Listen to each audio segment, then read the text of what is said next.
नमस्कार, स्वागत है आप सभी का कार्यक्रम ग्रह नक्षत्र और आप में।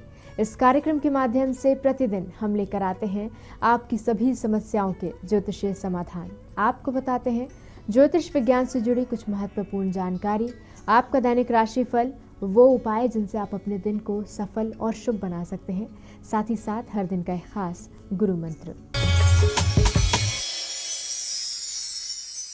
कार्यक्रम को आगे बढ़ाते हुए सबसे पहले आपको बताते हैं आपका दैनिक राशिफल, जिसे बताने के लिए हमारे साथ कार्यक्रम में उपस्थित हैं आचार्य राजेश जी। आचार्य जी, आपका स्वागत है हमारे कार्यक्रम में। नमस्कार। आज है दिनांक 17 दिसंबर और दिन है गुरुवार। आइए जानते हैं आज क्या कहते हैं आपके सितारे, साथ ही साथ क्या है वो उपाय जिनके माध्यम से हम अपने दिन को शुभ बना सकते हैं। मित्रों, आप देख रहे हैं दैनिक राशिफल और इस राशिफल को आवश्यकता है प्रातः काल के पंचांग की। आइए देखते हैं क्या लिखा है आज के पंचांग में। मार्गशीर्ष महीना शुक्ल पक्ष है, षष्ठी तिथि गुरुवार का आज दिन है। शुभ समय प्रातः 9 बजे से 10:30 तक, राहु काल दोपहर 1:30 से दोपहर 3 बजे तक। आज चंद्रमा रहेंगे कुंभ राशि में। मित्रों, आज आकाशीय लक्षणों में सूर्य का भी राशि परिवर्तन है। सूर्य वृश्चिक राशि से हटकर धनु राशि में प्रवेश करेंगे और जब सूर्य का धनु राशि में प्रवेश होता है तब कहा जाता है धनार्क चल रहे हैं। सूर्य का धनु राशि में प्रवेश अर्थात धनार्क, इसी समय में पौष का महीना भी प्रारंभ होता है और ये महीना है आपके लिए पूजन का, पाठ का, दान का, पुण्य का। मेष राशि वाले व्यक्तियों के लिए आज का सूर्य विशेष रूप से भाग्य स्थान से ही भ्रमण करेगा। सूर्य मेष राशि वाले व्यक्तियों के लिए विशेष रूप से दिसंबर के ही बहुत अच्छे होते हैं साधना को संपन्न कराने के लिए। एक तो पंचम भाव के स्वामी बनते हैं, पूर्व जन्मगत दोषों को समाप्त करते हैं और भाग्य स्थान से इनका भ्रमण होता है और नवम पंचम योग इसमें बन जाता है। आप जो भी साधना करेंगे उसका उत्तम भाग्य भी बनेगा और जो गलती आपसे हो गई वह गलती भी क्षमा होंगी। आज के दिन को और भी अच्छा बनाने के लिए भगवान सूर्य को गुड़ मिश्रित पानी से अर्घ्य जरूर दें। वृषभ राशि वाले व्यक्तियों के लिए सूर्य बनते हैं चतुर्थ भाव के स्वामी और भ्रमण कर रहे हैं अष्टम भाव में। सूर्य का अष्टम भाव से भ्रमण करना स्वास्थ्य के लिए बहुत अच्छा संकेत नहीं होता है और यही कारण है कि वृषभ राशि वाले व्यक्ति यदि दिसंबर के महीने को देखते हैं तो स्वास्थ्य थोड़ा सा प्रभावित होता है और अन्न बनने से थोड़े बने रहते हैं। और यदि कहीं अस्थमा से संबंधित रोगी हैं तो इस समय थोड़ी सी आपको सावधानी अधिक रखनी होगी। वैसे सूर्य धन धान्य की दृष्टि से बहुत अच्छे हैं, इस महीने आर्थिक कमी आपको नहीं आएगी। आज के सूर्य का उत्तम लाभ लेने के लिए सूर्य नमस्कार करें या सूर्य को प्राणायाम आप जरूर करें। मिथुन राशि व्यक्तियों पर सूर्य का विशेष रूप से प्रभाव देखा जाए तो पत्नी वाले स्थान पर, जीवन साथी वाले स्थान पर पड़ता है। जीवन साथी के माध्यम से व्यक्ति को उत्तम लाभों की प्राप्ति होती है। कई बार यदि पत्रिका में सूर्य ठीक नहीं है तो जीवन साथी का स्वास्थ्य से प्रभावित होता है और यदि सूर्य अच्छे हैं तो इस महीने में बहुत अच्छे लाभों की प्राप्ति होती है। और विशेष रूप से जीवन साथी यदि दूसरे के लिए, एक साथी दूसरे के लिए यदि आज का व्रत करता है तो बहुत अच्छे फलों की प्राप्ति होती है। आज के दिन को सुखमय बनाने के लिए और सूर्य का फायदा उठाने के लिए आप अपने जीवन साथी को तांबे या सोने से संबंधित वस्तुएं अवश्य भेंट करें। इस पूरे माह में किसी भी रविवार को आप कर सकते हैं। कर्क राशि व्यक्तियों पर सूर्य का प्रभाव बहुत अच्छा होता है, विजय श्री की प्राप्ति कराता है, कोर्ट कचहरी के मामले आपके पक्ष में रहते हैं और रुके हुए काम चलना शुरू हो जाते हैं। कुल मिलाकर यह महीना कर्क राशि वाले व्यक्तियों के लिए बहुत अच्छा होता है। हालांकि इस महीने धन की थोड़ी सी कमी रहती है, काम की अधिकता होती है, धन की कमी होती है, व्यस्तता ज़रूरत से ज़्यादा होती है, पर यह महीना भविष्य के लिए बहुत अच्छा होता है। इससे पूरा आने वाला वर्ष आपका प्रभावित होता है, इसलिए इस महीने में अधिक से अधिक कार्य करना चाहिए, दान पुण्य अच्छे करना चाहिए। धनु राशि के सूर्य को सही करने के लिए लाल रंग के वस्त्र प्रति रविवार पूरे माह आप धारण करें। सिंह राशि के तो स्वामी ही सूर्य हैं और जब पंचम भाव से भ्रमण कर रहे हैं, संतान के लिए यह समय बहुत अच्छा होता है। भाग्य को बढ़ाने के लिए यह समय बहुत अच्छा होता है। पूर्व जन्मगत दोष के कारण कहीं कोई परेशानी आ रही है तो सूर्य की साधना से वह परेशानी दूर हो जाती है। तो यह माह वैसे भी आपका आर्थिक दृष्टि से बहुत अच्छा है और व्यावसायिक दृष्टि से अच्छा है, लेकिन व्यक्तिगत कार्य संपन्न होने में थोड़ी सी दिक्कत इसमें आ सकती है। सूर्य के प्रभाव को सही करने के लिए आप अपनी उम्र से छोटे बच्चों के लिए या छोटे व्यक्तियों के लिए वस्त्र अवश्य दान करें, आपको अच्छे लाभों की प्राप्ति होगी। कन्या राशि कन्या राशि वाले व्यक्तियों के लिए सूर्य थोड़े से खर्चीले हैं, लेकिन यह खर्च स्थायी संपत्ति, भूमि, भवन, वाहन पर होगा, बहुत ही अच्छा होगा। संतान पर होगा, बहुत ही अच्छा होगा, और जीवन साथी पर होगा, बहुत अच्छा होगा। इसके विपरीत किसी व्यक्ति को पैसे उधार देते हैं, जुए सट्टे शेयर में लगाते हैं, तो लंबे नुकसान की संभावनाएं बन रही हैं। इस सूर्य के माध्यम से आपके जीवन साथी पर उत्तम फलों की प्राप्ति होगी। धनु राशि के सूर्य को सही करने के लिए भूमि पर पूरे माह दीपक लगाना चाहिए। हो सके तो आटे का दीपक बनाएं, 4 बत्ती का दीपक बनाएं, कहीं भी भूमि पर सायंकाल लगाना शुरू कर दें। इससे भाग्योदय होता है और दोष दूर होते हैं। तुला राशि। तुला राशि वाले व्यक्तियों के लिए वैसे तो सूर्य बहुत अच्छे होते हैं, लाभ के स्वामी होते हैं और उत्तम फलों की प्राप्ति होती है। और यही कारण है कि तुला राशि वाले व्यक्तियों के लिए लाभ के स्वामी और तीसरे भाव से भ्रमण कर रहे हैं।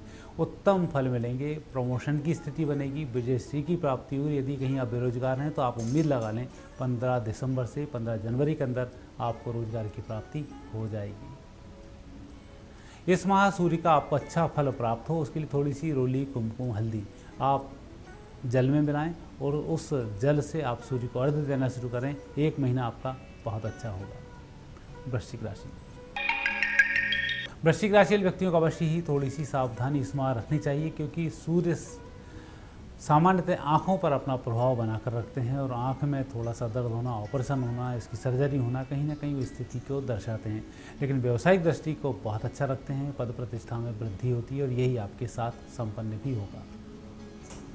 सूर्य के प्रभाव को अच्छा करने के लिए आप अपने परिजनों के साथ तालमेल बिठाकर चलें। यदि आपके परिजन एक शहर में हैं और दूर दूर रहते हैं तो एक आध रविवार आप अवश्य ही सब लोग सम्मिलित हों, एक साथ भोजन करें। इस सूर्य का दोष समाप्त हो जाएगा।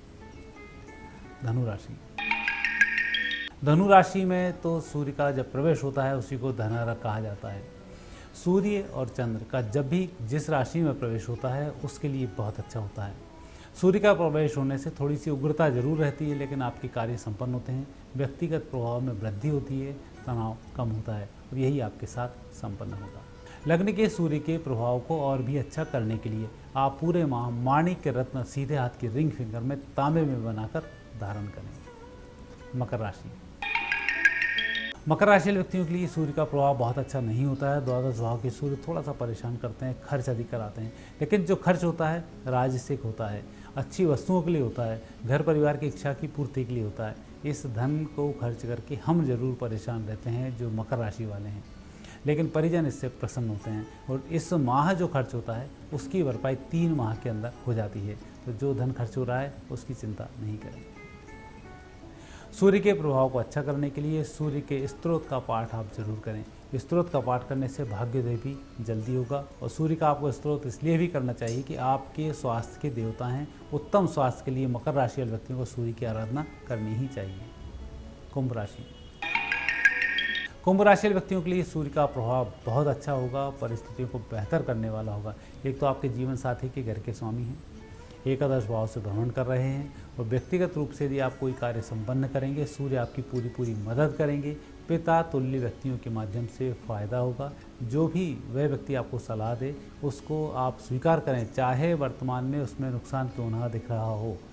उनकी बातों पर चलकर आने वाले समय में आपको फायदा जरूर होगा।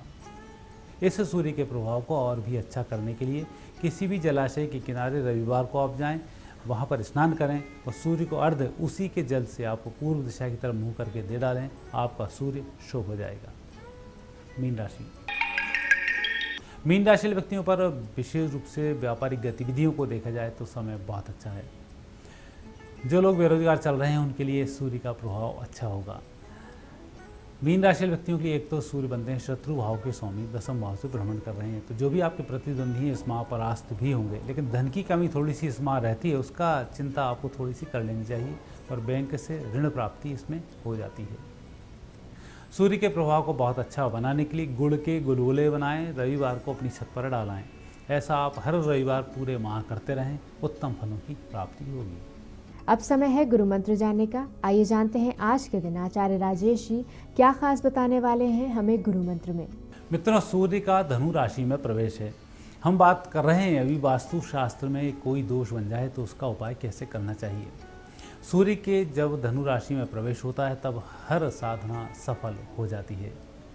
यदि आपके घर में कोई परेशानी चल रही है तो आप रामायण का पाठ भी कर सकते हैं, अखंड रामायण भी करा सकते हैं, सुंदरकांड का पाठ भी कर सकते हैं, गीता के पाठ भी कर सकते हैं, भागवत का पाठ भी आप कर सकते हैं। और जो मंत्र भी आप सिद्ध करना चाहें उस मंत्र को भी आप इस माह कर सकते हैं। यह माह आपके मंत्र सिद्धि के लिए बहुत अच्छा महीना है और जो भी काम आप कर रहे हैं उस कार्य के संपन्न होने के बाद में 5 कन्याओं को भोजन जरूर कराएं। आचार्य जी, आप कार्यक्रम में आए, आपने हमारे दर्शकों को उनका दैनिक राशिफल बताया, अपने दिन को शुभ बनाने के लिए उपाय बताए, साथ ही साथ ये खास गुरु मंत्र बताया। आपका बहुत बहुत धन्यवाद। धन्यवाद।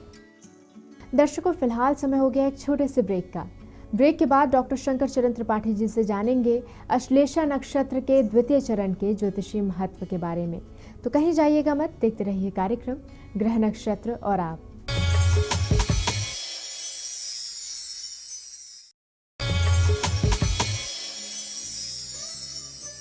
ब्रेक के बाद एक बार फिर से आप सभी का स्वागत है कार्यक्रम ग्रह नक्षत्र और आप में। और इस समय हमारे साथ कार्यक्रम में उपस्थित हैं प्रख्यात नक्षत्र गतान्वेषी डॉक्टर शंकर चरण त्रिपाठी जी। त्रिपाठी जी, आपका स्वागत है हमारे कार्यक्रम में। प्रणाम।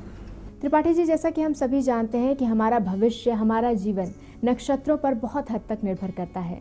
तो आज हम जानना चाहेंगे अश्लेषा नक्षत्र के द्वितीय चरण के ज्योतिषीय महत्व के बारे में। साथ ही साथ जानना चाहेंगे कि इनमें जन्मे जो जातक होते हैं उनका जीवन कैसा होता है, कैसे वो अपने करियर में सफलता प्राप्त करते हैं और भाग्योदय के लिए इन्हें क्या करना चाहिए। द्वितीय चरण में जन्म लेने वाला जातक, जहां स्वामी बुध और चरण का स्वामी शनि, बुध और शनि में दोस्ती तो है, लेकिन बुध को गड्ढा कहो तो शनि को हवा। खजाने में हवा भरी हो, आलस्य के कारण, टालने वाली प्रवृत्ति के कारण, दुर्व्यसनों के कारण, सामाजिक परिवेश में कलह और अशांति प्रिय होने के कारण ऐसे जातक जो इस नक्षत्र के द्वितीय चरण में जन्म लेने का सौभाग्य प्राप्त करते हैं, अश्लेषा नक्षत्र के, वो सामान्यतः धन की कमी महसूस करते हैं अपने व्यक्तिगत स्वभाव में उत्पन्न दुर्गुणों के कारण। क्योंकि आपको ज्ञात है, दरिद्रता या गरीबी अभिशाप नहीं है, जन्म से नहीं है, पुरुषार्थ से इसे मिटाकर धनवान और लक्ष्मीवान होने के प्रमाण हजारों हैं और ग्रह तो ऐसे प्रमाण हर क्षण देता रहता है। इस कालखंड में इस नक्षत्र के चरण में जन्म लेने वाला जातक अपनों और अपनों से दूर सामुद्रिक बेल्ट में जाकर निर्धनता का अनुभव करता है। ब्रह्मांड नायक राम ने बिना यूनिफॉर्म वाले 18 करोड़ बानर सेना और 1 भी रुपया न देना तनख्वाह, ऐसी बानरी सेना बनाया है। शायद कर्क राशि के अंतिम अश्लेषा द्वारा सृजित होने के कारण ऐसे प्रमाण उस ताकत को भी देखी गई है जिसके शरीर को ब्रह्मा ने रचा ही नहीं और नक्षत्रों ने अपने योग बल से उसको त्वरित गति भी नहीं दी, तब भी उस पर ग्रहों का प्रभाव और नक्षत्रों का प्रभाव स्पष्ट रूप से प्रमाणों से देखा जाता है। इस विशेष जानकारी के बाद अब समय है हमारे कॉलर से जुड़ने का। आइए जानते हैं हमारे आज के दिन के पहले कॉलर कौन है। मेरा नाम विनीत शर्मा है। मेरी डेट ऑफ बर्थ 15 मई 1988 है। टाइम है सुबह के 10:05 मेरठ। गुरुजी, मैं पूछना चाहता हूँ, मेरी अभी जॉब ऑफर हुई है एक इंश्योरेंस बैंक में, तो मैं पूछना चाहता हूँ मेरी ग्रोथ और उसमें प्रमोशन के चांसेस कैसे हैं, कृपया मार्गदर्शन कीजिए। कर्क में इस भरणी, चंद्रमा और बृहस्पति का युग्मक गज केसरी योग आपको उच्च कोटि के सोपानों पर स्थित करने की बाध्यता रखता है। अतः प्रमोशन का प्रश्न ग्रहणीय होने से स्वीकार ही नहीं है, अपितु जहाँ पर जिस स्थान पर आप पदस्थ होने की आकांक्षा लेकर जा रहे हैं उस स्थान से 3 प्रमोशन लेकर आप चलते हैं नेक्स्ट जॉब में। जुड़ते हैं हमारे अगले कॉलर से, सुनते हैं इनका प्रश्न क्या है। गुरुजी प्रणाम, मेरा नाम शिखा शर्मा है। मेरा जन्म स्थान अलवर और मेरा जन्म समय 6:20 पे प्रातः है। और मेरी सर्विस कब तक लगेगी, सरकारी नौकरी कब तक लगेगी? सिंह कुंभ पूर्व भाद्रपद, सूर्य कुंभ में हो जाए या सिंह में हो जाए, लेकिन शुक्र के साथ है। सिद्ध हुआ आपको राजकीय खजाने से शिक्षिका के रूप में पदस्थ होने का क्रमांक प्रमाणों से परिलक्षित होता हुआ पाया जाता है। जवाब सुनने के 9 माह या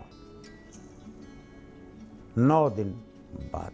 बारी है हमारे अगले कॉलर से जुड़ने की। आइए जानते हैं ये कौन है। मेरा नाम अनुराग पांडे है। मेरी date of birth 10 October 1983। Time of birth morning का 2:38 का है। प्लेस मेरा कोटा उत्तर प्रदेश है। गुरुजी मेरा पास मेरे पापा के लिए है। उनकी डेथ हो गई 20 अक्टूबर 2015 को। गुरुजी उनके रिगार्डिंग मुझे ये जानना है कि उनके सपने कई लोगों को आते हैं और वो घर के पास मंदिर के पास दिखते हैं। गुरुजी ब्राह्मणों द्वारा बताया गया सारा क्रियाकर्म होता है, मैंने अच्छे से किया। तो गुरुजी बस ये जानना है कि क्या जो मैंने किया है उसमें कुछ कमी वगैरह तो नहीं रह रही है, और ये सपने बार बार क्यों आते हैं, इसका कुछ समाधान बताएं गुरुजी। सिंह वृश्चिक अनुराधा गता नानु सोचंती पंडिता, मृत व्यक्ति पर चिंतन करने की इजाजत वेद नहीं देता, अतः अग्रहणी होने से आपका प्रश्न अस्वीकार किया जाता है। यहाँ पर एक बार फिर से समय हो चला है छोटे से ब्रेक का। ब्रेक के बाद और भी कॉलर से जुड़ेंगे और उनकी समस्याओं के समाधान बताएंगे त्रिपाठी जी। तो कहीं जाइएगा मत, देखते रहिए कार्यक्रम ग्रह नक्षत्र और आप।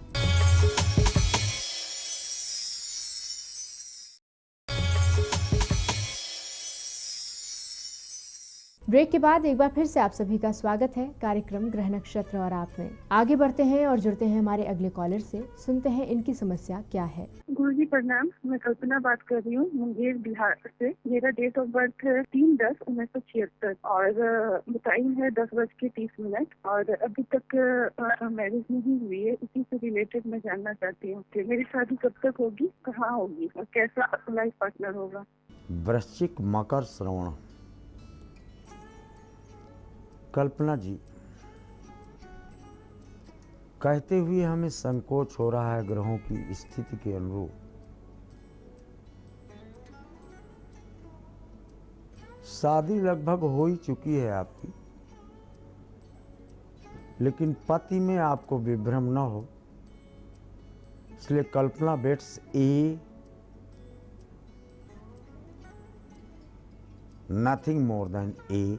इस पर आप आश्वस्त रहकर ही आगे बढ़ें। बारी हमारे अगले कॉलर से जुड़ने की। आइए जानते हैं ये कौन है। गुरुजी प्रणाम, मैं बैजनाथ श्रीवास्तव गोरखपुर से बोल रहा हूँ। मैं अपने बेटे शोभित श्रीवास्तव के लिए प्रश्न पूछना चाहता हूँ, जिसका डेट ऑफ बर्थ 28 अक्टूबर 1987 और समय 3:15 शाम का है। गुरुजी मैं अपने लड़के के बारे में जानना चाहता हूँ, इसको नौकरी कब तक मिलेगी। मीन धनु पूर्वाषाढ़ा, बीटेक MBA ऐसा शिक्षण प्रशिक्षण प्राप्त होने के उपरांत ही इनको कॉमर्शियल टैक्सेशन बैंकिंग क्षेत्रों में जाने का क्रमांक डिग्री प्राप्त होने के 9 माह या 11 माह 2 दिन के अंतराल में ही देखा जाता है, प्रतियोगात्मक परीक्षाओं के माध्यम से। सुनते हैं हमारे अगले कॉलर का प्रश्न क्या है। गुरुजी प्रणाम, मैं धर्मपाल डुडेजा बोल रहा हूँ फरीदाबाद से। मेरा अपनी पुत्री के बारे में है, उसका नाम पूजा डुडेजा है और उसका जन्म 9/4 को हुआ है, समय 4:40 फरीदाबाद। मुझे उसके विवाहित जीवन के बारे में पूछना है। अभी वो अपने पति के साथ हमारे घर पर रह रही, ससुराल की तरफ से उसे कोई समर्थन नहीं मिल रहा है, उसका भविष्य क्या रहेगा, इसके बारे में मुझे पूछना था। तर्क और वितर्क के बीच में रहता है कि ये कहाँ सुखी रहेगी और इसकी इच्छा के अनुरूप इसको परिवेश मिल पाएगा कि नहीं।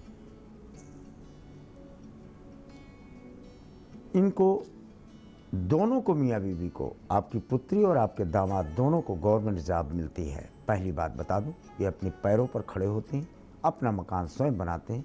आपको इनके विषय में कदापि सोचने की जरूरत नहीं। पिता यानी सूर्य होने के कारण आप अपने दायित्वों का निर्वहन करें। आइए जानते हैं हमारे अगले कॉलर अपनी किस समस्या का समाधान जानना चाहते हैं।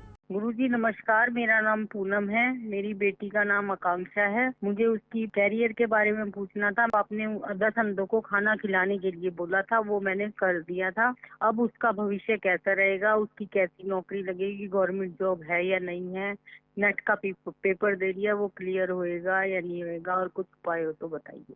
सिंह मिथुन पुनर्वसु बहुत श्रेष्ठ नक्षत्र है, लेकिन बृहस्पति अंधत्व को प्राप्त है।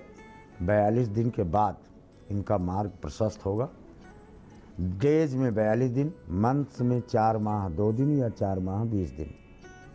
4 माह 20 दिन नहीं कहेंगे, 420 हो जाएगा। इसमें पृष्ठभूमि बनेगी और ये लेक्चरर होती हैं, ऐसा प्रमाणों से देखा जाता है। बारी है हमारे अगले कॉलर से जुड़ने की। आइए जानते हैं इनकी समस्या क्या है। मेरा नाम सुरेश है, मैं जयपुर से बोल रहा हूँ। मुझे मेरी बेटी के बारे में पूछना है। उसका नाम जूही है, जन्म टाइम है 1:50 रात को, जन्म तारीख है 17 फरवरी 1996, जन्म स्थान जयपुर है। गुरुजी उसकी शादी कब दो और कहाँ पे होगी, और उसका जीवन कैसा रहेगा और लड़का कैसा मिलेगा। चंद्रमा से सप्तम, अभी विवाह का प्रश्न आपका ग्रहण हम कर नहीं पा रहे हैं। आपको लगता है कि इसने शादी का इच्छा व्यक्त कर दी है, कन्या ने, इसका ज्ञान आपको हो चुका है। तथापि आपका प्रश्न है पुत्री, इसको जूही चचा इनके पति का नाम पापा बाबा माँ से मिलता है, तदनुसार आप खोजबीन कर लें। जी। और अब समय है हमारे आज के दिन के आखिरी कॉलर से जुड़ने का। आइए सुनते हैं इनकी समस्या। मैं मीना भारद्वाज बोल रही हूँ शाहजहाँपुर से, और मैं अपने बेटे के बारे में जानना चाहती हूँ। और उसकी बर्थ डेट है 12 जनवरी 2000 का, टाइम है 7:53। अभी वो 10th में पढ़ रहा है। फर्स्ट ईयर में उसको किस लाइन में, मेडिकल, PCM या कॉमर्स क्या लेना चाहिए? और उसकी आगे की पढ़ाई हम चाहते हैं कि बाहर हो जाए, विदेश में जाके, इसके बारे में बताइएगा। Kark Meen Uttara Bhadrapad, BTech, LLB, MBA, इन 3 में से जो चाहे करा दें। यही due to the conjunction of Jupiter and Saturn placement in the 10th attracts this kind of jobs and qualification. Tripathi ji, आप कार्यक्रम में आए, इसके लिए आपका बहुत बहुत धन्यवाद। जी प्रणाम। दर्शकों, हमारे आज के इस कार्यक्रम में फिलहाल इतना ही। इसी के साथ मुझे दीजिए इजाज़त। कल होगी फिर आपसे मुलाकात और एक बार फिर से हम लेकर आएंगे आपकी सभी समस्याओं के ज्योतिषीय समाधान, इसी समय इसी चैनल पर। तब तक के लिए नमस्कार।